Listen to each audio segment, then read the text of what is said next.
मेरी भाषा हिंदी भाषा परिवार में आप सभी प्यारे विद्यार्थियों का एक बार फिर से स्वागत है। आज की इस वीडियो में हम हल करने वाले हैं हमारा हिंदी का मूल्यांकन कार्यपत्रक 2। पहला कार्यपत्रक हम हल कर चुके हैं। डीओई की तरफ से हमारी हिंदी की कार्यपत्रिकाएं आ रही हैं, लेकिन साथ साथ हिंदी मूल्यांकन कार्यपत्रक भी दिए जा रहे हैं।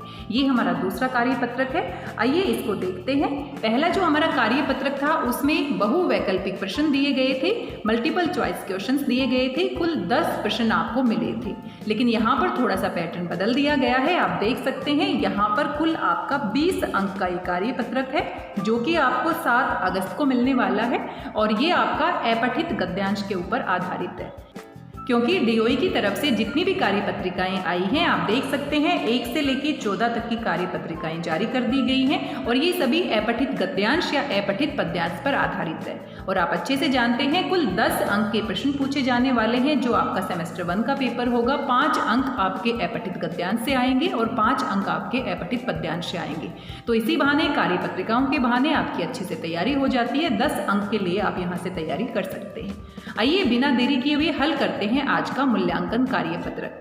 सबसे पहले तो हमें अपने गद्यांश को पढ़ना होगा, समझना होगा। गद्यांश को अच्छे से पढ़ने और समझने के बाद ही इसके ऊपर आधारित जो प्रश्न पूछे गए हैं उनको हम हल कर सकते हैं। तो इस बार पहले हम गद्यांश को नहीं पढ़ेंगे, पहले अपने प्रश्नों को पढ़ते हैं, ताकि गद्यांश को पढ़ते समय सारे के सारे प्रश्न हमारे दिमाग में रहें। आप देख सकते हैं यहाँ पर 2 तरीके से प्रश्न पूछे गए हैं। कुछ आपके बहुवैकल्पिक प्रश्न दिए गए हैं। आप देख सकते हैं 1 से लेके 5 जो आपके प्रश्न हैं वो बहुवैकल्पिक है। सही विकल्प का आपको चुनाव करना है। और यहाँ पर हम प्रश्नों को भी पढ़ लेते हैं जल्दी से। भारत में गरीबी बहुत आम है, इसका प्रमुख कारण है। भारत में कितनी आबादी दर्द भरा जीवन जी रही है। ज्यादातर शब्द में मूल शब्द और प्रत्यय अलग करना है। निर्धन शब्द में मूल शब्द और उपसर्ग बताना है। न्यूनतम शब्द का विलोम बताना है। तो कुछ प्रश्न तो आप बिना गद्यांश के पढ़े ही आसानी से हल कर सकते हैं। और इसका जो दूसरा खंड ब बनाया गया है, वहां पर आपसे प्रश्न पूछे गए हैं 2-2 अंक के लिए, यानी कि इनके उत्तर आपको लिखने हैं। तो यहाँ पर छठा जो हमारा प्रश्न है, ज्यादातर लोग अपने जीवन की मूलभूत आवश्यकताओं को क्यों नहीं पूरा कर पाते। इस प्रश्न को हम ध्यान में रखेंगे, ताकि जब गद्यांश को पढ़ेंगे तो हम इसके बारे में जरूर सोच सकते हैं। भारतीय अर्थव्यवस्था के कमजोर होने का मुख्य कारण क्या है, ये भी हम देखेंगे। लोग जरूरी चीजों को क्यों नहीं खरीद पाते, इसके बारे में भी हम जानेंगे गद्यांश में। मूल आवश्यकताओं के बिना जीने से आप क्या समझते हैं।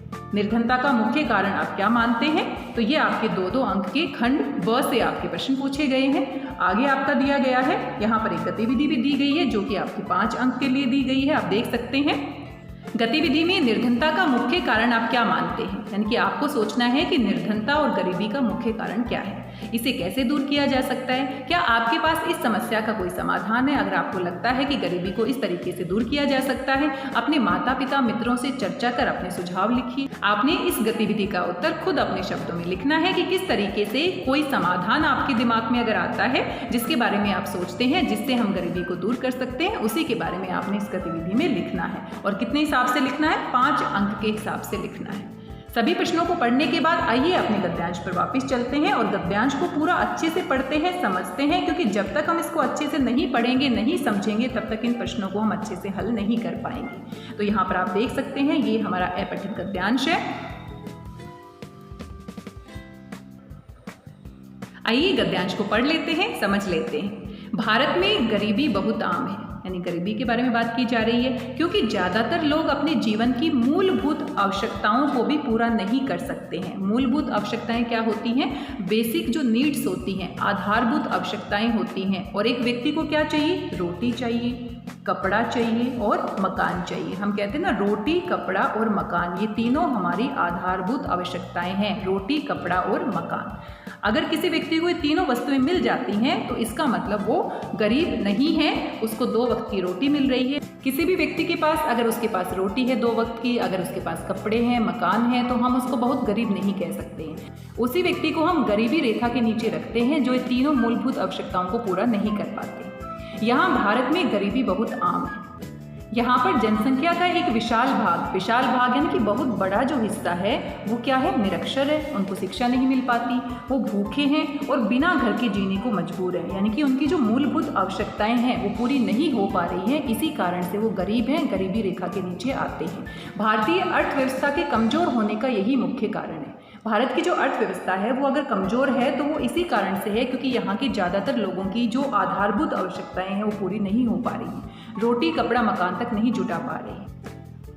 निर्धनता के कारण लगभग भारत में आधी आबादी यानी कि आधी जनसंख्या दर्द भरा जीवन जी रही है गरीबी के कारण, रोटी कपड़ा मकान तक नहीं जुटा पा रही है। गरीबी एक स्थिति उत्पन्न करती है जिसमें लोग पर्याप्त आय प्राप्त करने में असफल हो जाते हैं। जो गरीब व्यक्ति होते हैं वो पर्याप्त आमदनी उनको नहीं प्राप्त हो पाती जिससे कि वो अपनी ज़रूरतों को पूरा कर पाए, इसलिए वो ज़रूरी चीज़ों को नहीं खरीद पाते हैं। एक निर्धन व्यक्ति अपने जीवन में मूल वस्तुओं के अधिकार के बिना जीता है। जीवन जीने का सभी को अधिकार है और एक देश में हम रहते हैं, देश के नागरिक के तौर पर ये देश का भी कर्तव्य होता है कि उसके सभी नागरिकों की मूलभूत आवश्यकताएं पूरी हो। जीवन में मूल वस्तुओं के अधिकार के बिना उसको जीना पड़ता है, जैसे 2 वक्त का भोजन, स्वच्छ जल नहीं मिल पाता है उसको, घर नहीं मिल पाता है, कपड़े नहीं मिल पाते हैं, उच्च शिक्षा नहीं मिल पाती है। किसको नहीं मिल पाती है? जो गरीब होते हैं। ये लोग जीने की न्यूनतम स्तर को, न्यूनतम यानी कि सबसे कम स्तर को भी बनाए रखने में विफल हो जाते हैं, असफल हो जाते हैं। जो सबसे कम हमारी आवश्यकताएं हैं, हम ये मान के चलते हैं कि एक व्यक्ति के पास इतना तो होना ही चाहिए, उस न्यूनतम स्तर को भी वो पूरा नहीं कर पाते हैं। जैसे अस्तित्व के लिए जरूरी उपभोग और पोषण, हमारे अपने अस्तित्व को बनाए रखने के लिए, जीवन की गाड़ी को चलाए रखने के लिए जो जरूरी उपभोग का सामान होता है, जो पोषण होता है, वो भी नहीं मिल पाता है। और आपने सुना होगा कितने सारे बच्चे ऐसे होते हैं जो कुपोषण का शिकार होते हैं क्योंकि उनको उचित आहार नहीं मिल पाता है। अनेक प्रकार की ऐसी बीमारियों से वो ग्रसित हो जाते हैं जो कुपोषण के कारण पैदा होती है। भारत में निर्धनता के कई कारण हैं। हालांकि राष्ट्रीय आय का गलत वितरण, जो राष्ट्रीय आय है उसका गलत तरीके से जो वितरण है, वितरण यानी कि बंटवारा भी एक इसका कारण है। भारत की जो राष्ट्रीय आय है हर किसी व्यक्ति के पास समान रूप से नहीं है। राष्ट्रीय आय का गलत तरीके से वितरण है। कुछ बहुत ज़्यादा अमीर हैं और कुछ बहुत ज़्यादा गरीब हैं। कुछ को रोटी तक नहीं मिल पाती है और कुछ के पास इतना खाना होता है कि वो ऐसे ही फेंक देते हैं, उनका महत्व नहीं समझते हैं। तो ये एक महत्वपूर्ण कारण हम कह सकते हैं, राष्ट्रीय आय का गलत वितरण। निर्धनता का मुख्य कारण, अब यहाँ पर निर्धनता के कारण भी बताए गए हैं। अशिक्षा भी है क्योंकि जो पढ़े लिखे व्यक्ति नहीं होते हैं उनको रोजगार नहीं मिल पाता है और रोजगार नहीं मिल पाता है तो वो गरीब रह जाते हैं। भ्रष्टाचार की वजह से भी जो साधारण मानव है, जो सामान्य आदमी है, उस तक सुविधाएं नहीं पहुँच पाती है। बढ़ती जनसंख्या नियंत्रित नहीं करना, ये भी एक मुख्य कारण है गरीबी का। कमजोर कृषि प्रणाली की जो कमजोर स्थिति है जिसके कारण से ज़्यादातर उत्पादन नहीं हो पाता है या उच्च स्तर का उत्पादन नहीं हो पाता है। अमीरी और गरीबी के बीच बढ़ती खाई आती है। अमीर होता जा रहा है, गरीब और ज़्यादा गरीब होता जा रहा है। तो ये सभी कारण हैं। भारत में गरीबी जो है वो आम बात है और इसके जो कारण हैं वो बताए गए हैं। आप यहाँ पर देख सकते हैं निर्धनता के मुख्य कारणों में इन्होंने बताया है, अशिक्षा को बताया है, भ्रष्टाचार को बताया है, बढ़ती हुई जनसंख्या को बताया है, कमजोर कृषि को बताया है, अमीर और गरीब के बीच की बढ़ती हुई खाई को बताया है। पूरा का पूरा गद्यांश पढ़ने के बाद, समझने के बाद आइए अपने प्रश्नों के पास चलते हैं और देखते हैं किस किस तरीके से प्रश्नों के उत्तर हम देने वाले हैं। गद्यांश से पूछे गए प्रश्नों को 2 खंडों में बांटा गया है। खंड अ में आपसे बहुवैकल्पिक प्रश्न पूछे गए हैं। हर एक प्रश्न के 4 विकल्प हैं, आपको सबसे सही विकल्प का चुनाव करना है। खंड ब में आपसे कुछ प्रश्न पूछे गए हैं जिनके उत्तर आपको देने हैं। कुल 2-2 अंक के प्रश्न आपसे पूछे गए हैं। आइए सबसे पहले खंड अ को देख लेते हैं। निम्न प्रश्नों के उत्तर हेतु सही विकल्प चुनिए। सही विकल्प का हमें चुनाव करना है। सबसे पहला प्रश्न पूछा गया है, भारत में गरीबी बहुत आम है। पहली ही पंक्ति है हमारी गद्यांश की, भारत में गरीबी बहुत आम है, इसका प्रमुख कारण क्या है?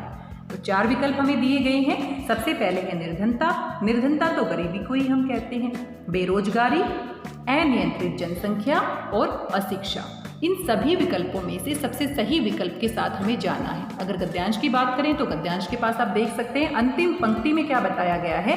निर्धनता का मुख्य कारण, गरीबी का मुख्य कारण बताया गया है अशिक्षा है, भ्रष्टाचार है, बढ़ती जनसंख्या है, कमजोर कृषि है। ये सभी कारण यहाँ पर बताए गए हैं। तो चारों विकल्प की जब बात होती है तो सबसे सही विकल्प के साथ हमें जाना है। तो गरीबी को हम निर्धनता ही कहते हैं तो ये विकल्प तो हमारा सही नहीं होगा। बेरोजगारी ये एक कारण हो सकता है। अनियंत्रित अनियंत्रित जनसंख्या, जनसंख्या को नियंत्रित नहीं कर पाना, ये भी एक कारण हो सकता है। अशिक्षा, ये भी एक कारण हो सकता है। अब इन तीनों विकल्प में से सबसे सही विकल्प के साथ हमें जाना है। वैसे तो अगर हम बेरोजगारी कहें तो गलत नहीं होगा, अशिक्षा भी कहें तो गलत नहीं होगा, और अनियंत्रित जनसंख्या कहें तो भी गलत नहीं होगा। जब ऐसी स्थिति आ जाती है तो सबसे सही विकल्प का हमें चुनाव करना है, इस बात का विशेष रूप से ध्यान रखेंगे। तो सबसे सही विकल्प हमारा होगा अनियंत्रित जनसंख्या। अनियंत्रित जनसंख्या क्यों होगा? क्योंकि जनसंख्या जब नियंत्रित नहीं होती है तो जनसंख्या के अनियंत्रण के कारण ही अशिक्षा की स्थिति उत्पन्न हो जाती है। उसी के कारण अशिक्षा होती है तो बेरोजगारी की स्थिति उत्पन्न हो जाती है। तो यानी कि सबसे महत्वपूर्ण कारण की बात करें, सबसे प्रमुख कारण की बात करें तो अनियंत्रित जनसंख्या इसका सबसे सही विकल्प होगा। हालांकि हमारे गद्यांश में अशिक्षा भी दिया गया है, तो गद्यांश के ऊपर आधारित है। इस प्रश्न में जितने भी विकल्प दिए गए हैं, सबसे सही विकल्प हमारा क्या है? अनियंत्रित जनसंख्या। या फिर इस प्रश्न के विकल्प अलग तरीके से दिए जाने चाहिए थे। उन्होंने बेरोजगारी, अनियंत्रित जनसंख्या, अशिक्षा और एक और विकल्प बना देना चाहिए था कि ये सभी, क्योंकि सभी के सभी हमारे यहाँ पर दिए गए हैं। लेकिन सबसे प्रमुख की बात करें, सबसे महत्वपूर्ण की बात करें तो सबसे सही विकल्प इसका क्या होगा? अनियंत्रित जनसंख्या। आइए दूसरा प्रश्न देख लेते हैं। भारत में कितनी आबादी दर्द भरा जीवन जी रही है? ये तो आसान है। भारत में आधी जो आबादी है वो दर्द भरा जीवन जी रही है। तो यहाँ पर कोई कंफ्यूजन नहीं है, हम फटाफट अपने उत्तर के पास पहुँच जाते हैं। आधी यानी कि क आपका उत्तर क्या है? सही है। ज्यादातर शब्द में मूल शब्द और प्रत्यय है। ज्यादातर जो शब्द है इसमें मूल शब्द अलग करना है और प्रत्यय अलग करना है। हम अच्छे से जानते हैं प्रत्यय शब्द के पीछे लगता है और मूल शब्द यहाँ पर क्या है? ज्यादा, और तर यहाँ पर क्या है? हमारा प्रत्यय। तो यहाँ पर भी कोई कंफ्यूजन नहीं है, आसान सा प्रश्न है। ख विकल्प आपका क्या है? सही है। चौथे प्रश्न में निर्धन शब्द में मूल शब्द और उपसर्ग है। निर्धन, ये भी आसान है, आपने पहले भी पढ़ा होगा ये शब्द। यहाँ पर निर हमारा उपसर्ग है और धन हमारा मूल शब्द है, तो यहाँ पर कोई कंफ्यूजन नहीं होना चाहिए। तीसरा विकल्प आपका सही है, ग भाग आपका सही है। पांचवा प्रश्न है न्यूनतम शब्द का विलोम है। न्यूनतम शब्द का विलोम आपसे पूछा गया है। आप देख सकते हैं यहाँ पर न्यूनतम यानी कि जो सबसे कम होता है, और इसका विलोम बहुत ही आसान है। क विकल्प आपका होगा अधिकतम। न्यूनतम सबसे कम और अधिकतम सबसे ज्यादा, तो क विकल्प के साथ हम जाएंगे। बड़ा ही आसान है। तो आज का जो ये मूल्यांकन कार्य पत्रक है, इसमें एक ही प्रश्न ऐसा है जिसमें थोड़ा सा विकल्प सही तरीके से दिए जा सकते थे।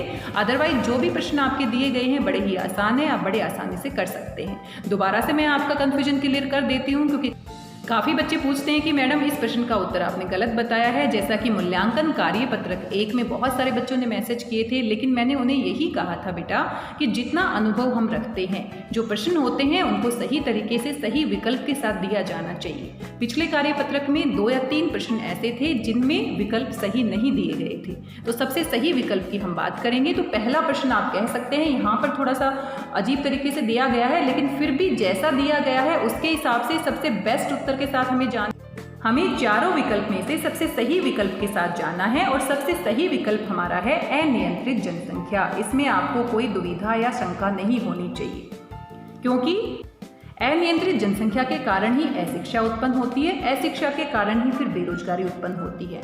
वैसे मैं फिर से कहना चाहूँगी कि इस प्रश्न के जो विकल्प हैं वो और अच्छे तरीके से दिए जा सकते थे, क्योंकि अगर हम गद्यांश की बात करते हैं तो गद्यांश में ये हमारे सारे विकल्प यहाँ पर दिए गए हैं। तो इसीलिए अगर ये तीनों विकल्प यहाँ पर दिए जाते हैं तो ये गलत तो नहीं है, तीनों ही गरीबी के कारण है। लेकिन सबसे सही विकल्प की हम बात करते हैं तो सबसे सही विकल्प यहाँ पर होगा अनियंत्रित जनसंख्या।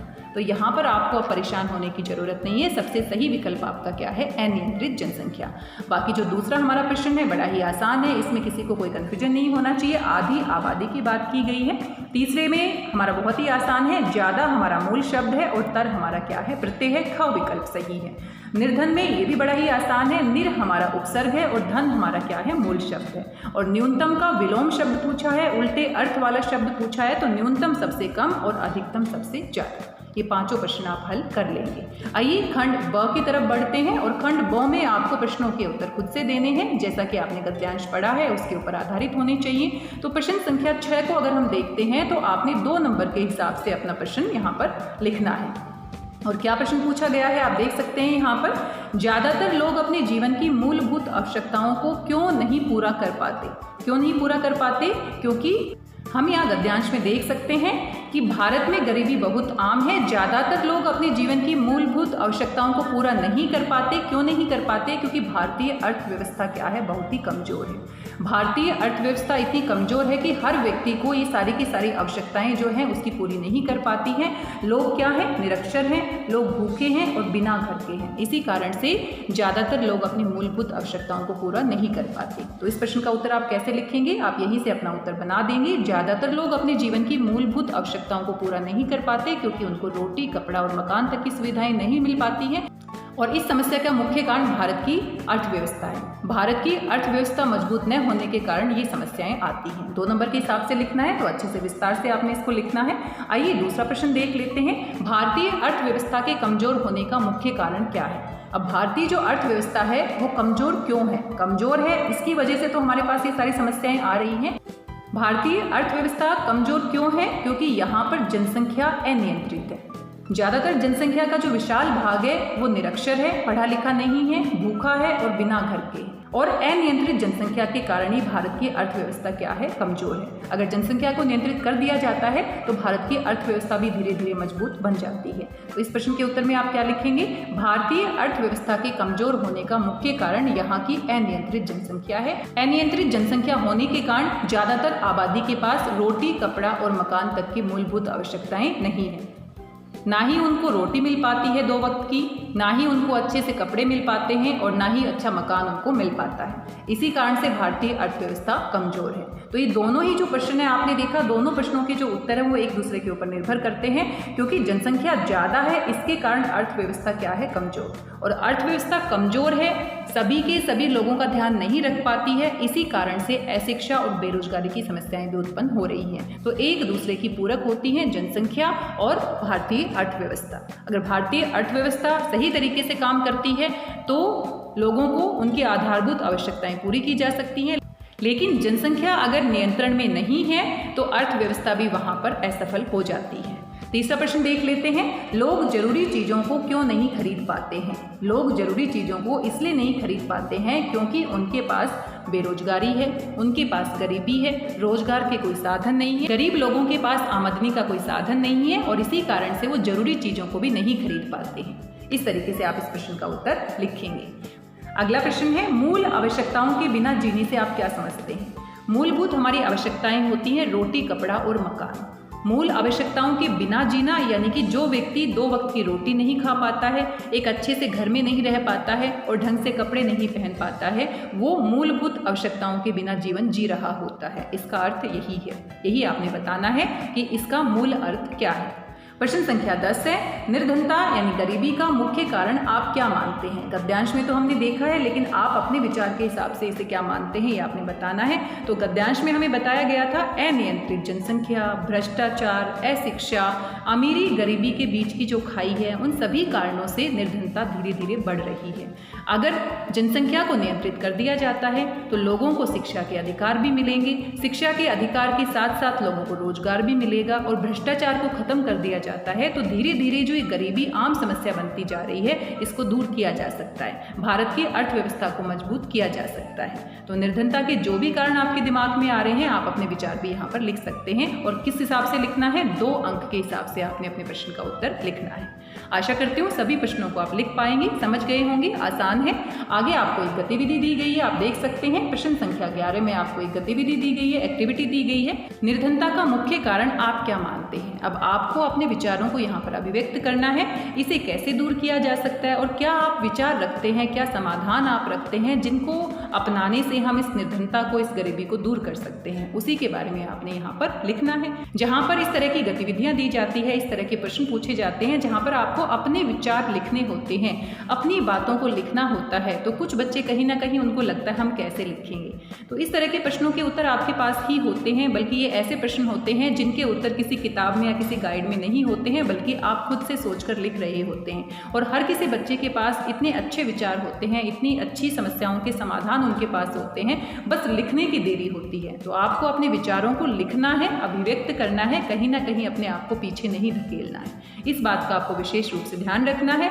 हम कहीं भी अपने दोस्तों के बीच में बैठकर बातें करते हैं कि यार बड़ी समस्या है, गरीबी बहुत है भारत में, रोजगार नहीं मिल रहा है, नौकरी नहीं मिल रही है, आज का जो युवा है वो भटक रहा है। तो तो दोस्तों के बीच में जो हम साधारण सी बातें करते हैं, लोगों के बीच में जो बैठ के बातें करते हैं, और इस तरह से अगर सरकार करे तो हमारा देश विकसित हो सकता है। अगर इस तरीके से शिक्षा व्यवस्था को बदला जाए तो हम आगे बढ़ सकते हैं। तो वही बातें यहाँ पर, इसी तरीके के जो विचार हम आसपास जिनकी बातें करते हैं, वही आपने यहाँ पर लिखने हैं। तो सभी बच्चे इस प्रश्न का उत्तर खुद से लिखेंगे और यही आज के हमारे मूल्यांकन कार्य पत्रक में था। 2 खंड यहाँ पर बांटे गए हैं, आप देख सकते हैं। अगर हम अपने पूरे के पूरे गद्यांश को समझ जाते हैं तो बड़ी आसानी से हम इनके प्रश्नों को हल कर सकते हैं। बाकी सभी प्रश्न बहुत अच्छे हैं, बस पहले प्रश्न की जो विकल्प है वो थोड़े और स्पष्ट दिए जा सकते थे ताकि किसी को कोई कन्फ्यूजन ना रहे, लेकिन फिर भी यहाँ पर अनियंत्रित जनसंख्या सबसे सही विकल्प यहाँ पर माना जाएगा। दूसरा जो खंड है हमारा बहुत ही आसान है, आपको प्रश्नों के उत्तर देने हैं। जैसा कि हमारी कार्य पत्रिकाओं में हम देते हुए आ रहे हैं, 2-2 अंक के हिसाब से प्रश्नों के उत्तर आपसे पूछे गए हैं और गद्यांश के ऊपर आधारित है, तो बड़े आराम से आप इनके उत्तर लिख सकते हैं। आगे हमारी गतिविधि है, तो गतिविधि आप खुद से बनाकर लिखेंगे, खुद से अपने नए विचारों को लिखित अभिव्यक्ति देंगे और मुझे पूरा विश्वास है कि आप बहुत अच्छे से इन प्रश्नों को हल करेंगे। आज के इस मूल्यांकन कार्य पत्रक में बस इतना ही। कोई भी अगर आपको शंका है, कोई भी क्वेश्चन है, कुछ भी समस्या है, कुछ भी पूछना चाहते हैं तो मैसेज करके आप मुझे बता सकते हैं, क्योंकि जो भी प्रश्न आपको बताए गए हैं वो बहुत ही सोच समझकर आपको उत्तर दिए गए हैं, आपको सही जानकारी दी गई है। ऐसी कोई भी गलत जानकारी आपको नहीं दी जाएगी जिससे कि आपको परेशानी हो, जिससे कि आपकी परीक्षाओं में कहीं ना कहीं आपको दिक्कत का सामना करना पड़े। तो जो भी प्रश्नों के उत्तर बताए गए हैं लॉजिक के साथ बताए गए हैं, बहुत सोच समझकर बताए गए हैं। फिर भी आपकी कोई समस्या है, कोई दुविधा है तो आप मैसेज करके मुझे बता सकते हैं। आज के इस वीडियो में बस इतना ही। आशा करती हूँ वीडियो आपको पसंद आया होगा। अपना फीडबैक जरूर दीजिएगा। मिलते हैं किसी नए वीडियो में एक और नई मूल्यांकन कार्य पत्रक के साथ, किसी और हिंदी की नई कार्य पत्रिका के साथ, किसी और महत्वपूर्ण जानकारी के साथ। तब तक स्वस्थ रहिए, व्यस्त रहिए, मस्त रहिए, खुश होकर पढ़ते रहिए। मेरी भाषा हिंदी भाषा परिवार के साथ जुड़ने के लिए आप सभी का धन्यवाद, बहुत बहुत धन्यवाद।